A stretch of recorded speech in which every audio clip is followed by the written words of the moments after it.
E hoje a gente vai começar uma série nova, uma série temática, e obviamente a nossa resposta sempre vem da palavra de Deus, mas para tentar responder essa pergunta tão intrigante que você está vendo aí no nosso telão. Para vocês verem, eu tenho que me afastar um pouquinho. Quantos você é? E essa pergunta vem, talvez, de uma sensação que você já tenha tido, pelo menos uma vez na vida, uma sensação de ser uma fraude. Já teve isso? É uma história assim, olha, um dia vão descobrir de fato quem eu sou. E a gente começa a ficar meio tenso com isso, tentando, se enxergando um pouco como essa fraude. E um dia vão descobrir que, na verdade, você não é tão bom naquilo que você faz. Já teve essa sensação?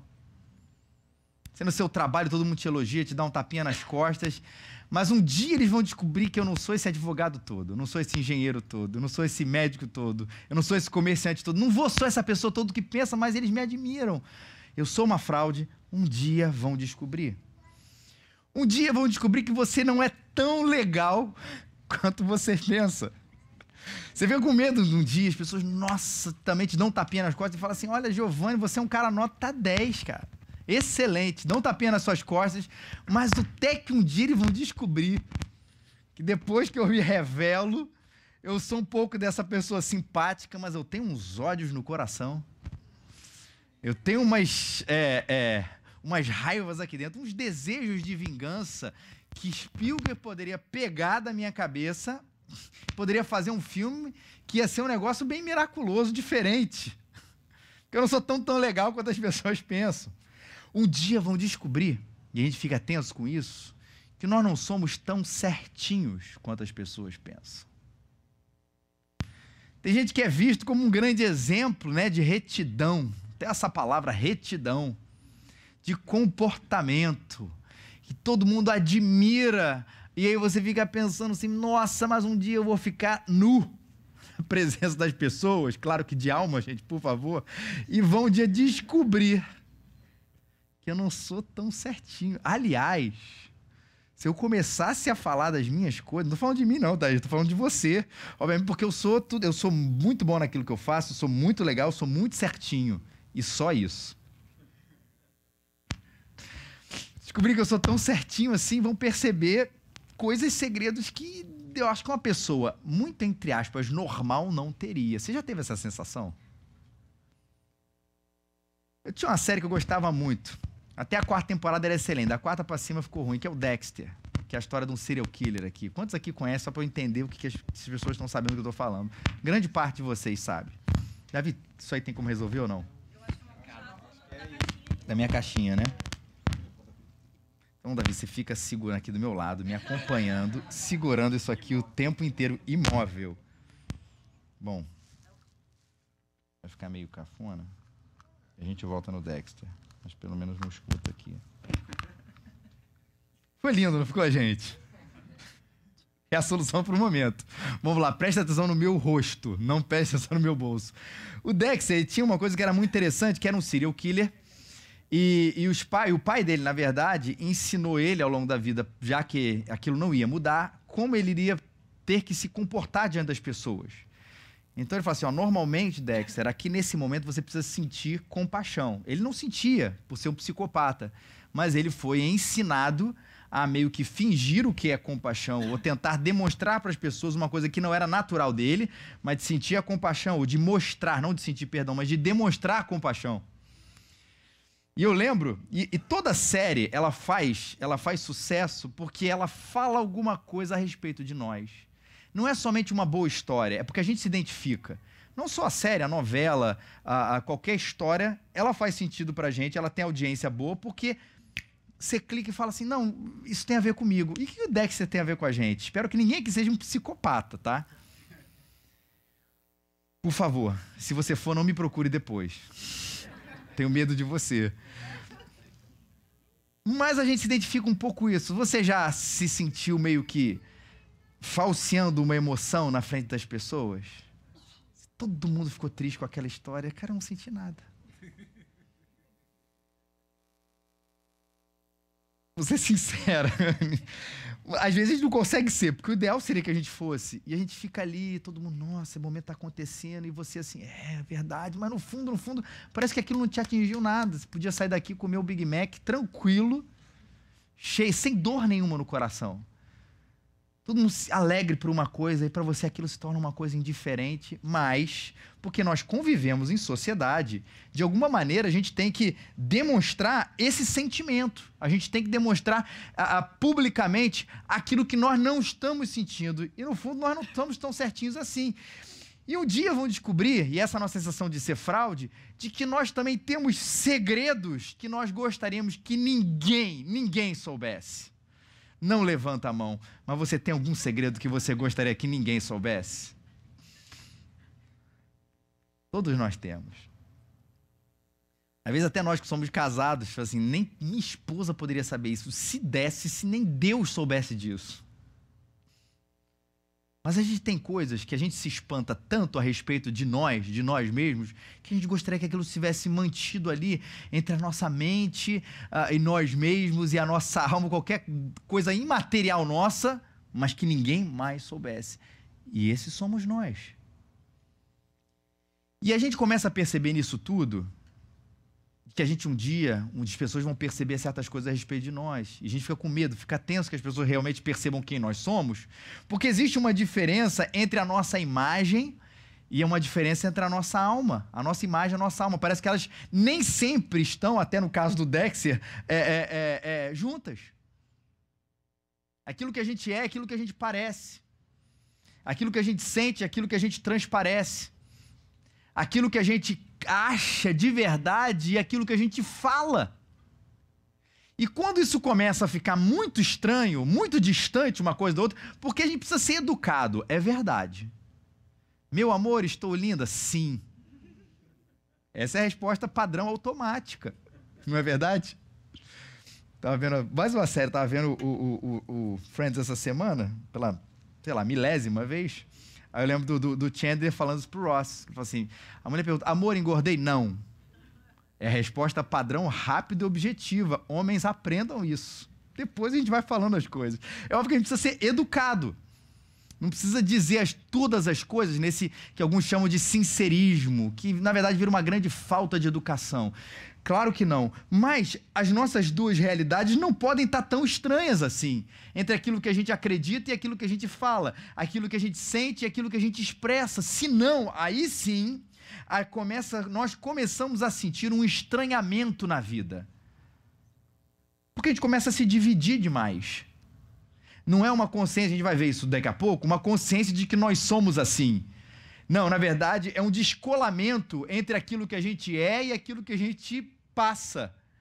E a gente não se percebe mais essas duas coisas, né? Que fala assim, não vou falar isso agora porque isso vai ofender. É o momento que você sabe que precisava falar uma coisa, ou podia, e não fala. Isso, dentro de um certo limite da educação, é importante. Mas não é isso. É quando a gente começa a se descolar de nós mesmos. Aí nós temos um grande problema e aí a consequência é um estranhamento da nossa vida. Uma sensação de desconexão com tudo. Uma sensação paranoica que um dia a casa cai. Eu falei, um dia tudo aquilo que as pessoas pensam a respeito de mim que não é, um dia quem eu sou de verdade vai ser revelado. Um dia a casa vai cair. Uma confusão que a gente começa a sentir sobre nós mesmos, que tem a ver com esta pergunta aqui, afinal de contas, quantos de vocês você é? Ou, na verdade, quem sou eu, afinal de contas? Porque eu já me perdi tanto tentando parecer alguma coisa, eu já me perdi tanto nessa distância entre a imagem e aquilo que de fato eu sou, que eu já nem mais percebo quem eu sou. Estranhamento da vida. E eu acredito que isso acontece por um motivo básico, gente. Um motivo básico. Presta atenção aqui.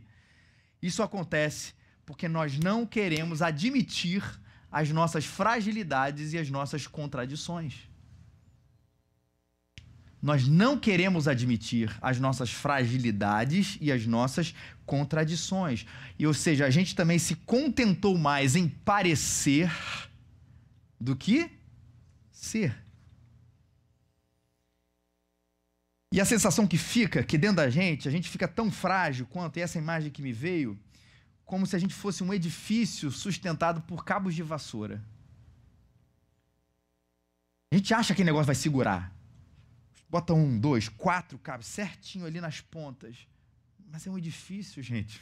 E são cabos de vassoura, não sustenta. De fato, não é que a casa vai cair, mas nós vamos nos sentir caídos diante das coisas, porque a gente não consegue sustentar uma imagem de super-herói, uma imagem de sempre vitória, uma imagem de não fragilidade, uma imagem de não contradição. A gente não consegue sustentar isso, porque ninguém foi criado para isso. E aí o que acontece? A gente fica tentando segurar essas coisas, e aí sim a gente fica posando publicamente como se tudo estivesse bem. É a consequência disso. E não é só no Facebook, não, gente. É na nossa vida. A gente vai se maquiando o tempo inteiro. Se maquiando nas redes sociais, mas se maquiando nos relacionamentos. Porque a gente não pode transparecer para a pessoa a nossa, que de fato tem a ver com a nossa humanidade, a nossa fragilidade e as nossas contradições. Se a gente não quer transparecer, não pode transparecer, ou acha que não pode transparecer, vamos se maquiar e tentar esconder coisas que dentro de nós deveriam ser simples de serem entendidas.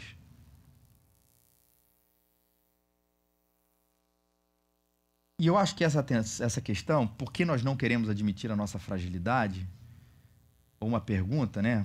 Por que a gente não quer admitir a nossa fragilidade, a nossa contradição, tem a ver também com duas coisas. Primeiro, é a resposta a uma pergunta. Você vive para quem? Você vive para quem? Respondendo essa pergunta, você vai entender por que você não quer admitir a sua fragilidade e a sua contradição. E a gente está vivendo num tempo, gente, onde a nossa cultura precisa de uma nova lei áurea. Nós precisamos de uma nova lei áurea. Uma lei que promova a abolição da escravidão da aceitação do outro. Uma lei que promova a abolição da escravidão da aceitação do outro. Porque nós estamos nos tornando reféns dessa história. Você já se sentiu assim?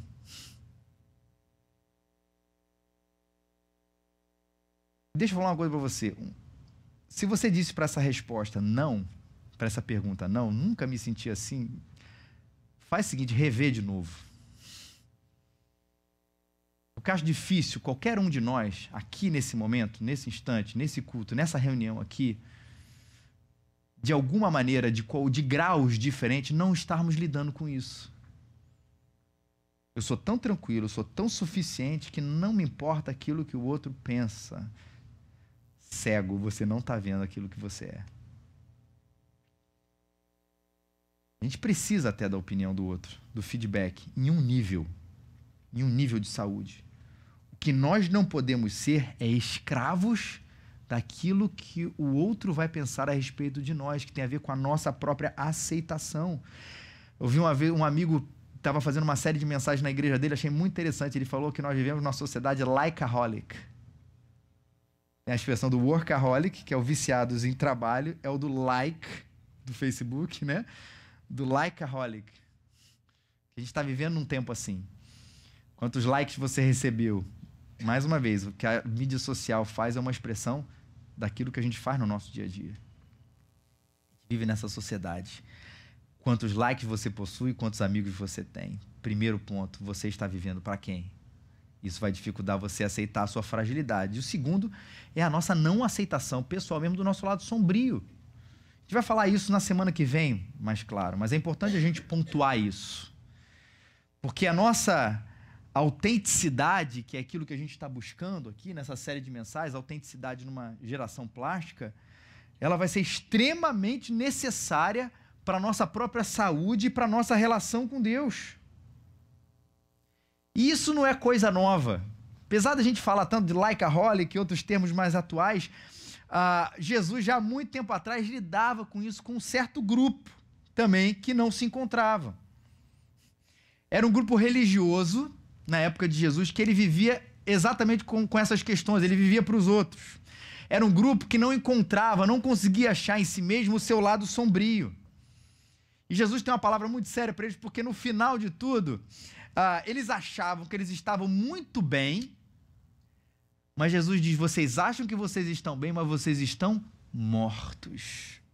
Eles eram os escravos do aplauso, eles eram escravos do reconhecimento, eles eram escravos do outro. E o nome desse grupo, você talvez já conheça, são os fariseus. E olha o que Jesus falou sobre eles. Eu quero convidar você a ler a Bíblia nesse momento. Mateus capítulo 23, versículos 1 a 12. Se você não tem uma Bíblia, é só levantar a sua mão, a gente vai entregar a Bíblia onde você está, já no texto aberto. É só você abrir o marcador de Bíblia, o marcador do livro, abre, você vai ver, já está no Evangelho de Mateus, aí você procura o número grande, que é o 23, e depois o número pequeno, que é o versículo, começa no versículo 1 e vai até o 12. Esses números pequenos são os versículos.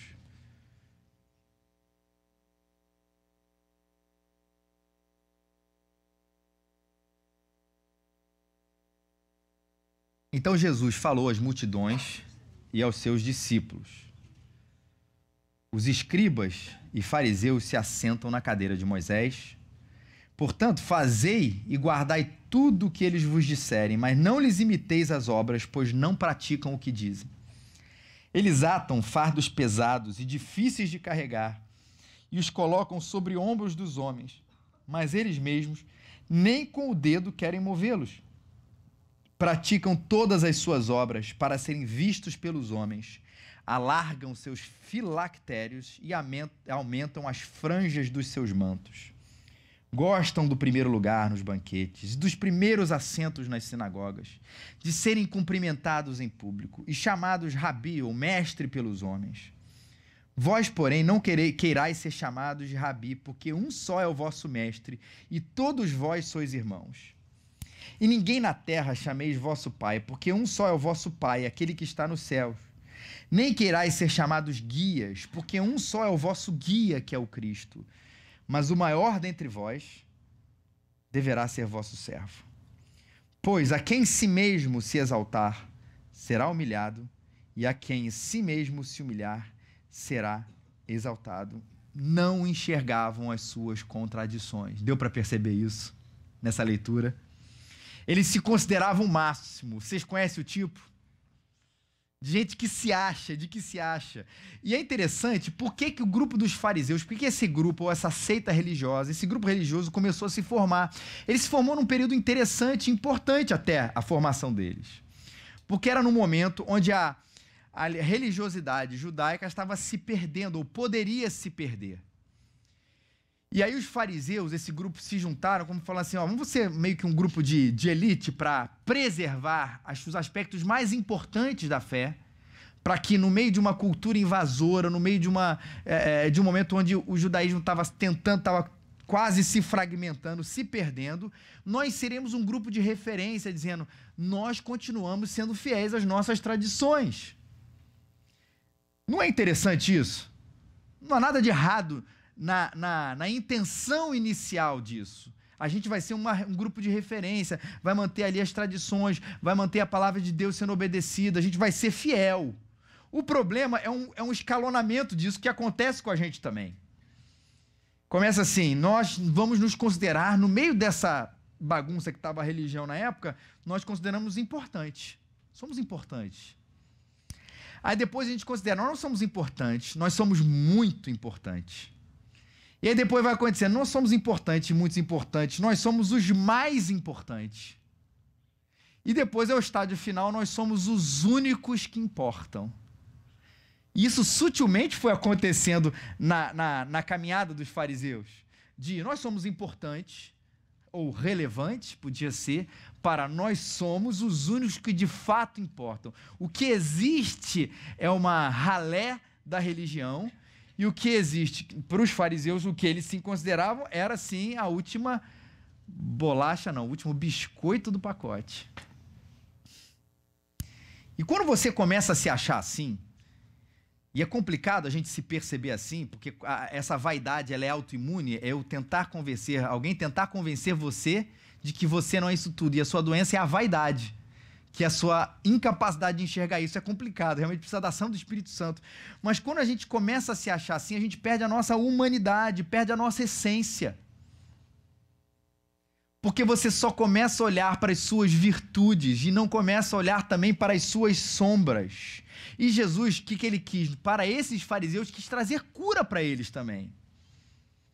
A gente às vezes enxerga esse embate com os fariseus só como uma palavra de condenação. Não é. É uma palavra dura, mas uma palavra para tirá-los daquele momento. Era uma bomba para explodir o coração daqueles homens.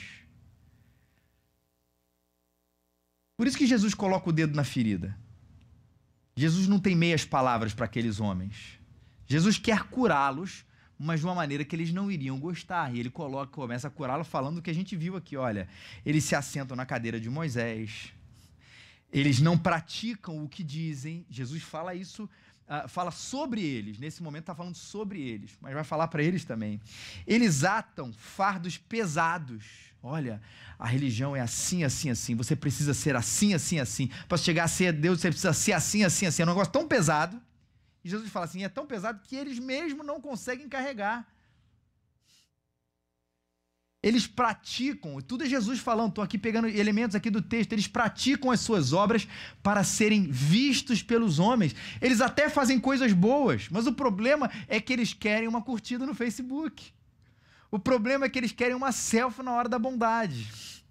Fazem tudo isso com única intenção de serem vistos pelos homens. E aí Jesus fala uma palavra para a gente, é meio esquisito, né? Eles alargam os seus filactérios e aumentam as franjas dos seus mantos. O que eram os filactérios e as franjas? Tudo tem a ver, primeira coisa, guarda isso, com aparência. Tudo tem a ver com aparência.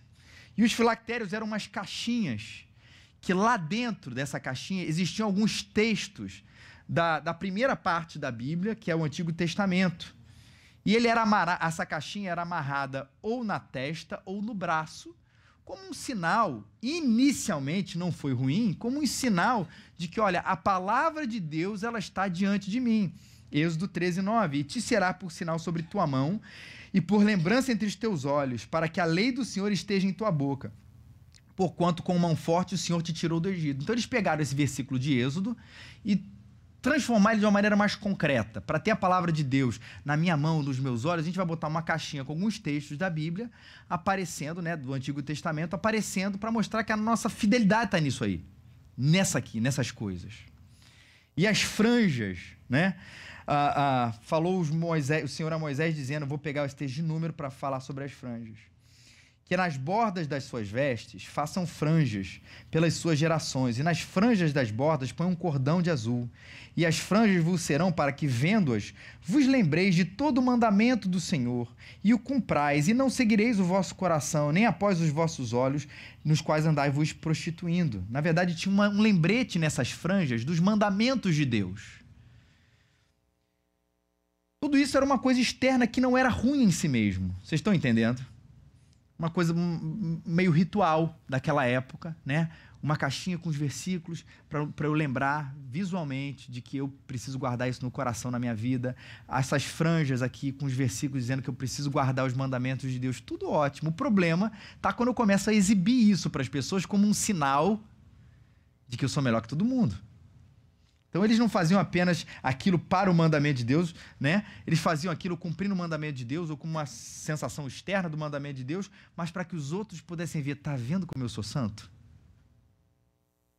Tá vendo como eu obedeço? Tá vendo como eu sou fiel a Deus? Ele continua, eles gostam do primeiro lugar. Eles gostam de serem cumprimentados em públicos.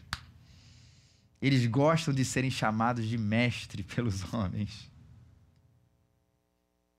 Eles gostam quando alguém se dirige a ele dessa maneira. Ah, doutor, sabedor de todas as coisas, mestre, eles sentiam o seu ego lá em cima.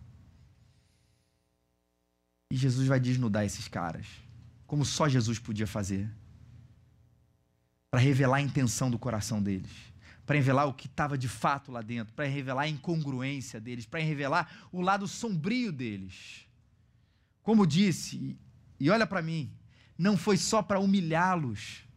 Na verdade, essa humilhação é para curar, porque para resgatar a nossa autenticidade, presta atenção nisso, nós precisamos ser convencidos da nossa hipocrisia.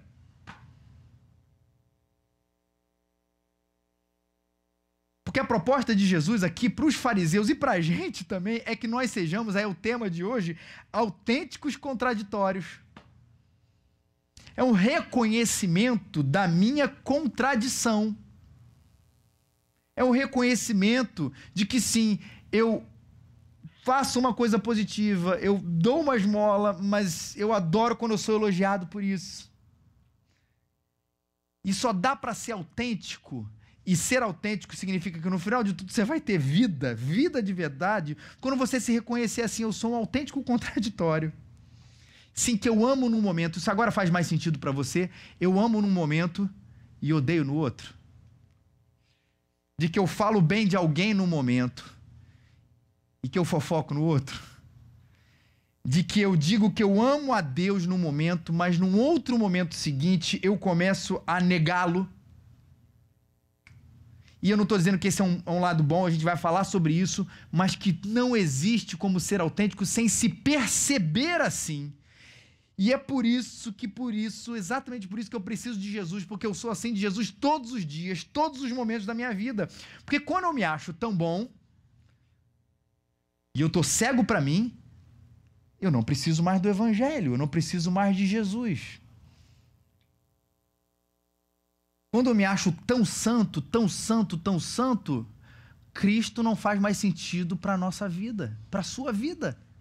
Se eu não me enxergo com essa contradição, na verdade eu estou tirando a cruz da minha história. Eu não preciso de Cristo, eu não preciso de reconciliação, eu não preciso da morte de Jesus na minha vida porque eu me basto.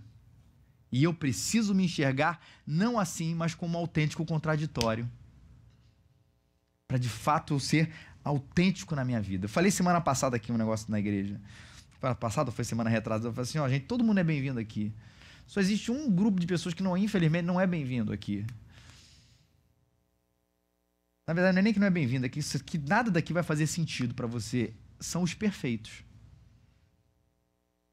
Eles são bem-vindos aqui, perfeitos. Eu tenho certeza que não tem ninguém aqui. Mas não faz sentido.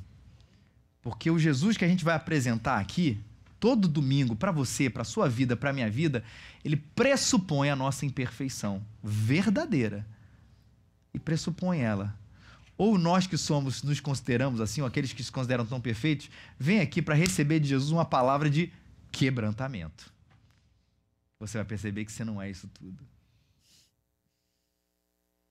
E eu acho que é nessa conjugação de duas realidades, né? Nós somos assim mesmos e nós precisamos ser santos, é que existe a saúde de fato na nossa vida. Era uma caminhada de perdão e de progresso. Porque essa história de ser contraditório não quer dizer eu nasci assim, vou morrer assim e vou ficar assim mesmo, ó, me aguenta. Não. É um reconhecimento total que eu não existo máscara diante de Deus, da minha contradição. E aí eu lembro do perdão, mas é óbvio que eu preciso caminhar, eu preciso progredir, eu preciso mudar. Não mudar porque eu sou melhor do que o outro, não mudar por mim mesmo, não mudar pela minha história, pelo meu esforço, não mudar por isso. É pelo poder da cruz, pelo poder do Evangelho, pelo poder de Cristo, mas eu vou sendo transformado por Ele, dia após dia, perdão e de progresso. E essa é a nossa tensão que a gente precisa viver. Por isso a gente precisa ser esses autênticos contraditórios. Se não, 3 coisas aqui, para a gente terminar. Nossa falta de autenticidade, primeiro, vai impedir outras pessoas de se achegarem até Deus. Versículo 4, que existe uma coisa também missionária na nossa autenticidade, como cristãos. Porque ele diz que os fariseus, atam fardos pesados e difíceis de carregar e colocam sobre os ombros dos homens. Mas eles mesmos nem com os dedos querem movê-lo. Em outras palavras, Jesus vai falar para eles que vocês não conseguem fazer um convertido ou uma pessoa se aderir à religião de vocês. O que a gente faz quando a gente se mostra, aí eu quero falar para cristãos mesmo, quando a gente se mostra, a gente tão perfeita, sem contradição, a gente está impedindo de outras pessoas chegarem até Cristo. E olha que interessante isso, porque a gente pensa o contrário. Se eu mantiver para as pessoas, pensa nisso, se eu mantiver para as pessoas um comportamento perfeito, as pessoas vão perceber de que o Evangelho funciona, não é isso?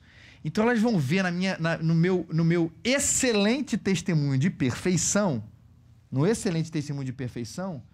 sabe, o resultado do Evangelho. Calma. Porque muitas vezes, quando a gente bota esse discurso, nós estamos falando da nossa hipocrisia. Porque nós não temos que nos colocar diante das pessoas como pessoas prontas, mas como pessoas que todos os dias precisam de Cristo Jesus. De que sim, eu estou progredindo, sim, eu estou sendo transformado, mas no meio do meu pecado, eu preciso de Jesus. No meio da minha contradição, existem muitas sombras ainda, eu preciso de Jesus Cristo. E não naquele olhar, o que o Tim Keller vai falar, que é realmente de cima para baixo. Quando a gente começa, como cristãos, a olhar os outros assim, ó. Tá aqui uns pecadores aqui embaixo, deixa eu chamar eles para minha igreja. E quando a gente vai sendo tomado por essa arrogância, a gente vai colocando fardos pesados nas pessoas. Isso é derrocada da igreja, gente. Aí vira uma competição de santidade. Claro que a gente tem que ter critério. E, por favor, entenda o que eu vou falar, mas fulano de tal não pode estar no louvor porque ele tem esse pecado. Fulano de tal não pode orar porque ele tem aquele pecado. Fulano de tal não pode fazer isso porque ele tem aquele pecado. Fulano de tal não pode fazer isso porque tem aquele pecado. A gente começa a perceber todo mundo, né, menos nós, como pecadores, e bota 1000 fardos, 1001 fardos, e ninguém consegue se achegar a Cristo, porque na verdade o que a gente está dizendo é assim, se achegue primeiro à religião, à perfeição, para depois você se achegar a Cristo, e não é assim. Mais uma vez vou repetir, claro, existe critério para a gente estar na liderança, existem coisas que a gente já precisa estar progredido, não pode ser infantil na fé. Mas por favor, não pode ser perfeito. Porque se é perfeito, nesse sentido, já perdeu a autenticidade, já perdeu a sua cara limpa diante de Deus. A nossa falta de autenticidade não apenas nos atrapalha, mas atrapalha os outros a se chegarem diante do Cordeiro de Deus que tira o pecado do mundo. Não faça isso. A nossa falta de autenticidade, segundo, nos humilha, porque a quem se exaltar será humilhado e a quem si mesmo se humilhar será exaltado. Lembra que eu falei aquela história de que parece que um dia que a casa vai cair? Um dia ela cai mesmo, se a gente for ficar tentando parecer para os outros o tempo inteiro. Se a gente ficar o tempo inteiro se exaltando, mostrando, é batata essa história. Tem um monte de gente esperando a nossa queda, não é? Porque a gente já não convence mais assim. Parece que a sociedade já está mais esperta. Eu costumo dizer que até a nossa questão da nossa vida pastoral, aquele pastor que se coloca, qualquer liderança, falando pastor, me colocando aqui como quase que um ideal de perfeição, ele já soa para grande parte, pelo menos a parte pensante da igreja, como falso, como canastrão. Peraí, cara. Não é possível que a pessoa seja tão perfeita assim. E ele acha aquilo que ele tem que fazer, parecer aquilo para dar exemplo à comunidade. E claro que existe exemplo de progresso, claro que existe, mais uma vez, gente, existe exemplo de comportamento, de coisas que nós estamos fazendo porque nós amamos a santidade de Deus, mas espera aí, ninguém pode se apresentar sem contradição, sem sombra, porque nós somos assim. Paulo não teve medo de se apresentar assim, sobre ele nós falamos semana que vem, mas Paulo não teve medo de se apresentar assim. Eu lembro de histórias de alguns livros da década de 90 também, falando sobre... eu lembro do pastor Caio Fábio falando de outros pastores, falando assim, gente, já vi, acho que aquele livro Tá Doendo, falando sobre essa doideira de alguns cristãos acharem que a gente não pode ficar doente. E, obviamente, você pode repetir isso para você 100 vezes, que você não pode ficar doente, mas você vai alguma hora ficar doente, não é verdade? Você pode usar sua fé, óleo ungido, fazer 1000 campanhas, uma hora você vai ficar doente. E eu lembro dele falando, escrevendo isso no livro, falou assim, que já vi gente, pastor, passando, passou mal na hora do culto e passa por detrás para esconder, não falar a verdade para a igreja, para não transparecer que ele é ser humano que dói. Que ele ficou internado na UTI, mas a igreja inteira não soube, porque se soubesse, ia cair o crédito dele. Não soube se colocar com humanidade. Uma hora essa casa cai. Uma hora a gente vai ser humilhado realmente porque não dá para sustentar alguma coisa que a gente não é. Somos naturalmente vistos como os falsos se nós nos comportamos assim. Terceiro, e a nossa falta de autenticidade nos impede de sermos plenos. E eu quero usar um texto, o versículo que Jesus vai falar um pouquinho mais à frente a respeito dos fariseus. Ele diz: ai de vós, escribas e fariseus, hipócritas, eles os chamam assim, ou atores, né? Porque vocês são semelhantes aos sepulcros caiados, que por fora parecem belos, mas por dentro estão cheios de ossos e de toda a imundícia. Gente, sepulcro continua sendo sepulcro. O que lá tem é ossos. Lá tem dentro é ossos. E para aquela época, para o judaísmo daquela época, os ossos eram um sinal de imundícia também.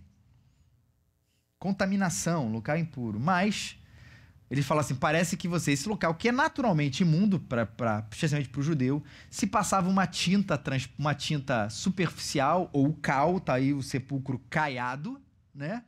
E pronto, achava que escondeu tudo. Então você tá fedendo, passou um perfuminho, tá tranquilo. 15 dias sem tomar banho, passou um perfume, botou uma camisa limpa, cara, você continua sendo sujo. Vocês parecem assim, é o que ele está dizendo isso. Que de fato tinha sepultura. O osso e não o cal. E a maquiagem não mudava a essência. A maquiagem prendia a essência e os aprisionava. E tá aí essa sensação horrorosa que a gente tem. Eu espero que as pessoas só olhem o cal, mas nós somos ossos. Mas nós somos ossos. E a gente vai morrendo por dentro. Não faça isso, não faça isso.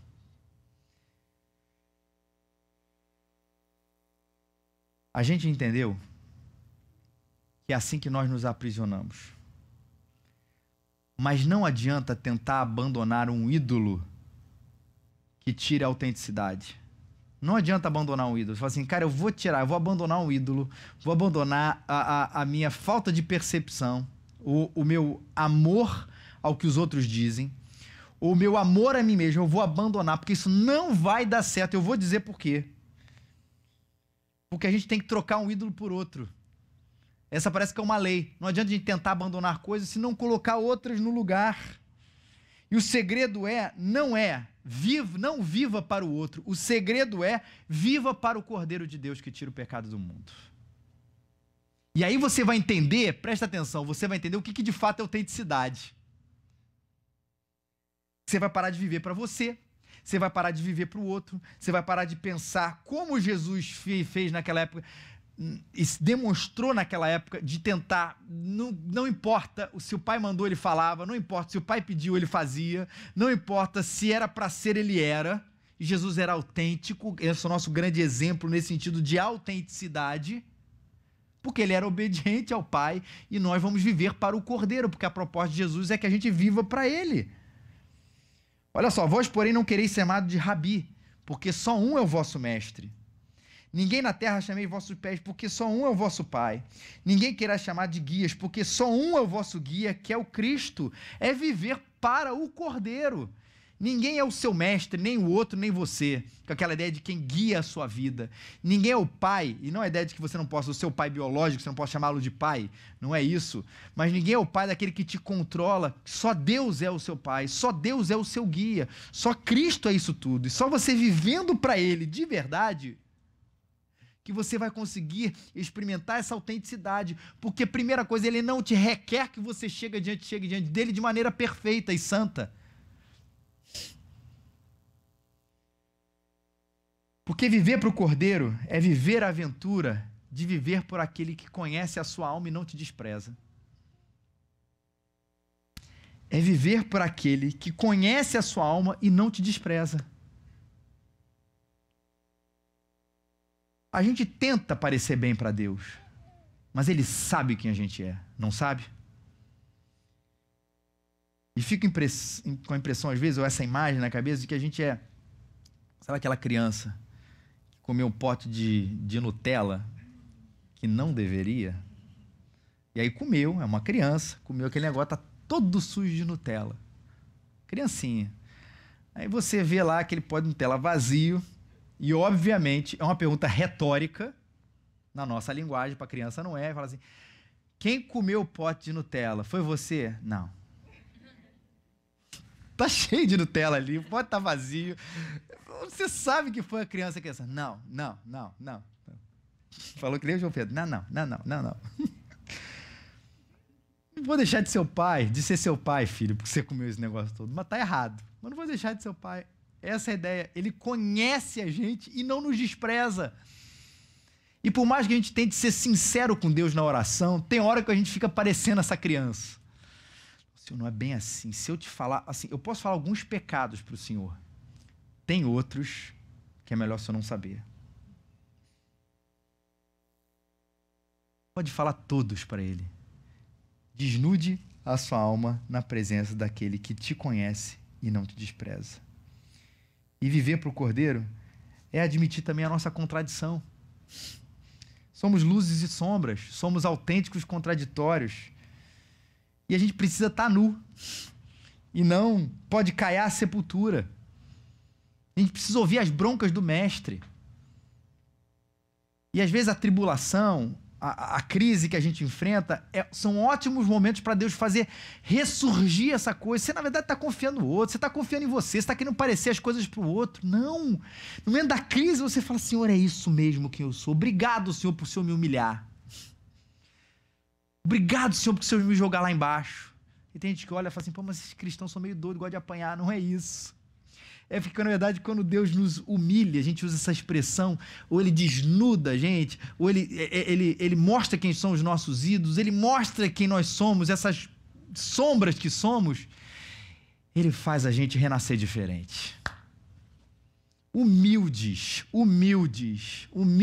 porque a gente continua a olhar assim, um miserável homem pecador que eu sou, mas Ele faz a gente renascer diferente. Mas tem uma coisa que você precisa fazer, é admitir a sua contradição, viver para o Cordeiro e saber por que você pode expor todas as coisas assim, porque não interessa o que você expor, o que você for expor, o que você expuser, não interessa, Ele irá te amar, te transformar, porque Ele te ama, mas Ele irá te amar. Você pode confessar todas essas coisas diante de Deus.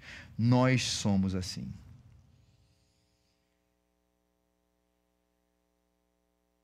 Fique nu.